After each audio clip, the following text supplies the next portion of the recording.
America's Choice High Skills or Low Wages was produced by NCEE's Commission on the Skills of the American Workforce, which included Laura DeAndrea Tyson, Director of Research of the Berkeley Roundtable on the International Economy at the University of California at Berkeley.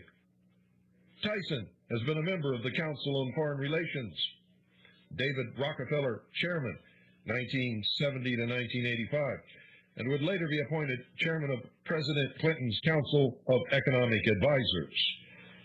America's Choice High Skills or Low Wages proposed that students receive a certificate of initial mastery and laid out guidelines for a workforce development program that would seek to influence public policy and legislation regarding CIMs and STW systems.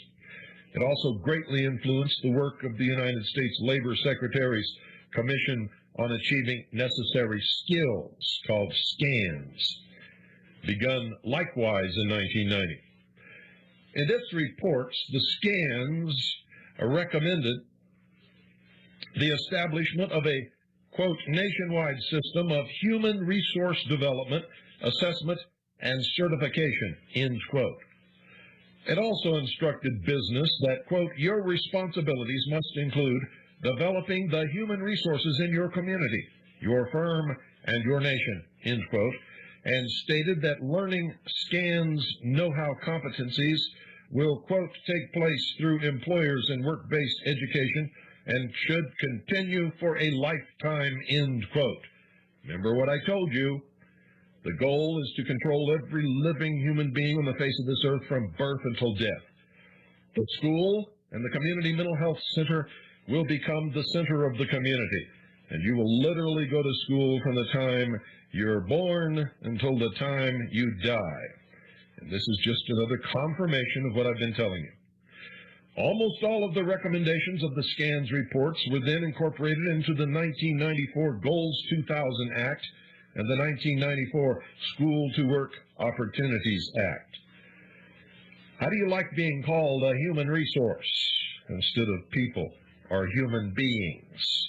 You are now a source of productivity in the business sector. In September of 1990, 3 months after America's Choice was released, Robert Brecht's Polytechnical Education, a STEP, was published by the National Center for Research in Vocational Education at the University of California at Berkeley, with funding from the United States Department of Education. And in this document, ladies and gentlemen, one reads that, quote, the Soviet Union has developed a curriculum known as polytechnical education, rooted in Marxist-Leninist ideology. The German Democratic Republic has accomplished a good deal with its polytechnical education. The ideology of the Soviet education has blessed the melding of restructured academic studies and the preparation of students for skilled labor. That this should be carefully monitored for possible adaptation in American public education is not a far-fetched idea, end quote. In February of the next year, 1991, NCEE formed the New Standards Project, which included Hillary Clinton and likewise promoted the Certificate of Initial Mastery. In January 1996, New York State Attorney General Dennis Vacho opened an investigation into payments made by NCEE to Hillary Clinton and her Rose Law Firm between 1990 and 1992. Payments of $23,000 and $150,000 were made for work promoting NCEE's proposals to improve the skills of American workers. NCEE retained Mrs. Clinton from February 1991 through January 31st, 1992, to direct its workforce skills program. Mrs. Clinton did not report the money on her tax return. In addition, the tax-exempt NCEE enjoys state funding, and at least one of the payments may have been made during the 1992 presidential campaign. A recent call to the New York State Attorney General's office indicated that the investigation is ongoing. The New Standards Project published a concept paper, Effective Public Engagement, prepared for the Public Agenda Foundation. The concept paper indicates the standards will be national, and new standards, national tests, will rely on open-ended questions, which means subjective grading. The concept paper goes on to say that answers will be graded by more than one teacher, from school to school. Nationwide teams of teachers will look at the tests from different communities, and in describing who will set the national standards to be tested, the concept paper states that teachers, along with individuals from business and academia, will identify what they want high school graduates to know and be able to do. Outcome-based education is exactly what it is. Notice, folks, that parents are not mentioned anywhere. In his Richmond Times-Dispatch column, working on the Goals 2000 Systemic Change Gang, October 19, 1994, opinion page editor Robert Holland referred to the Public Agenda Foundation when describing a community action toolkit developed by the United States Department of Education and its tax-funded regional laboratories, about to be distributed by the National Education Goals Panel. Holland noted that among the toolkit's contents were, and I quote, letters to the editor, op-ed pieces, featured stories, radio spots, and even entire speeches already written endorsing the national education push, a troubleshooting guide for dealing with opponents, case histories of how opponents can be co-opted in order to implement curriculum changes, step-by-step plans for manufacturing support through the use of so-called facilitators and change agents. Change agents are people who steer public meetings toward a phony consensus. NCEE said one of its partners, the Public Agenda Foundation, already had been successful in designing and orchestrating citizen education campaigns in 5 communities. That's where the toolkit now comes into play, and sure enough, the Public Agenda Foundation's 7-stage journey to correct thinking is contained therein. At stage 1, citizens may not yet recognize that there is no going back to the basics in education. We must go forward to a set of new basics required for success in today's increasingly complex and competitive global economy, end quote. The New Standards Project, together with the National Alliance for Restructuring Education, include over half the students in the United States. In the same year as the New Standards Project was begun, 1991, various scans reports were released, including one in June of that year, recommending the establishment of a national system for certifying competency similar to Germany's, quote, Certificate of Mastery, end quote. In a scans report for America 2000, which was titled Skills and Tasks for Jobs, Chapter 3 provides information on 35 jobs. And the report states, quote, for each job, you will find the scans competencies and foundations rated in descending order of importance or criticality for that job, end quote. Curiously, for the job licensed practical nurse, of 17 foundation skills, arithmetic is listed as 11th and reading as 15th. For the job programming technician, the foundation skill, integrity, honesty, is listed as 13th, and the mathematics as 16th. And for the job hotel account executive, sales executive, the foundation skill, integrity, honesty, is listed as 11th, and arithmetic as last, 17th.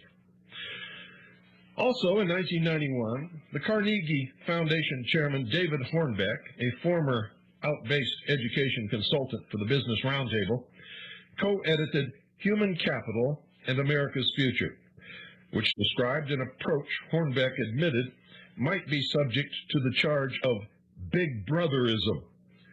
Governor Bill Clinton wrote an endorsement of the book, saying that it, quote, defines the very heart of America's opportunities for the future, an educated workforce, This book gives us a blueprint for achieving the dreams of so many people, end quote.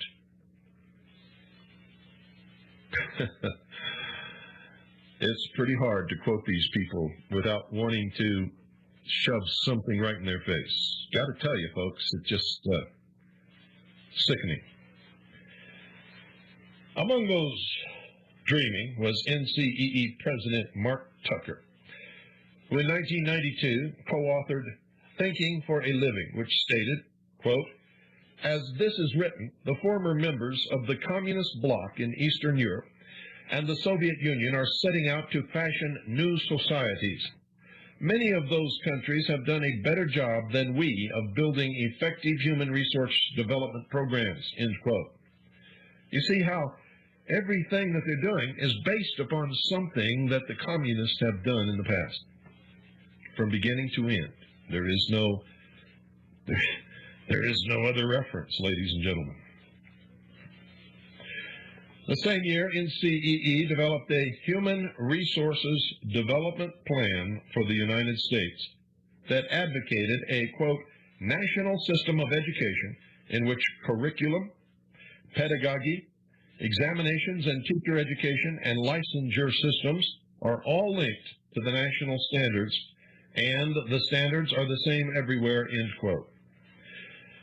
On August the 2nd, Assistant Labor Secretary Robert Jones of the Bush administration announced that the federal government was preparing to deny aid and student loans to schools that fail to prepare their graduates with the skills needed to compete for jobs in the modern workplace, admitting, quote, "This is a touchy subject," end quote. Shortly thereafter, Bill Clinton won the presidential election, and on November the 11th, Mark Tucker wrote his now infamous letter to Hillary Clinton. In it, he informed her that he had just come from David Rockefeller's office, where they were celebrating Bill Clinton's election as president, because that would allow putting into place their agenda to integrate education into a national system of, quote, human resources development from cradle to grave for everyone. We propose that Bill Clinton take a leaf out of the German book, end quote. Regarding required apprenticeship slots relevant to this, however, was a paper commissioned by the School to Work Transition Team in the Office of Educational Research and Improvement, called OERI, within the United States Department of Education, one of a set of commissioned papers published by OERI in June 1994. In this paper, ladies and gentlemen, quote, "Determinants and consequences of fit between vocational education and employment in Germany," end quote. Professor James Witt and Arne Kalleberg stated that, quote, "The German apprenticeship system is so expensive, Germany's contemporary vocational education system is closely linked to its secondary educational system. At age 10, students are tracked in a rigid educational system. After initial assignment, movement between tracks is rare," end quote. In other words, once they have slotted your child for a certain vocational education or a certain place in industry or business, that's it. Apprenticeships are an important part of many STW programs, and Germany's apprenticeship program is often regarded as a model for us to emulate. It is a comprehensive system of training and certification for 377 specific occupations. However, Drs. Witt and Kalleberg also found that the German system's training of apprentices was extremely costly, and only about half of them eventually took jobs that fit their training. Many apprentice bakers eventually worked for Ford Motor Company, as a matter of fact. And Syracuse University, where incidentally I just spoke as a guest of the African American Student Association, Syracuse University economist Kenneth Couch's study revealed that German apprenticeship graduates didn't make any more money on average than other high school graduates 5 to 14 years after their certification. Furthermore, the San Francisco Chronicle economics editor, Jonathan Marshall, wrote in the March 1995 issue of Reason, quote, "America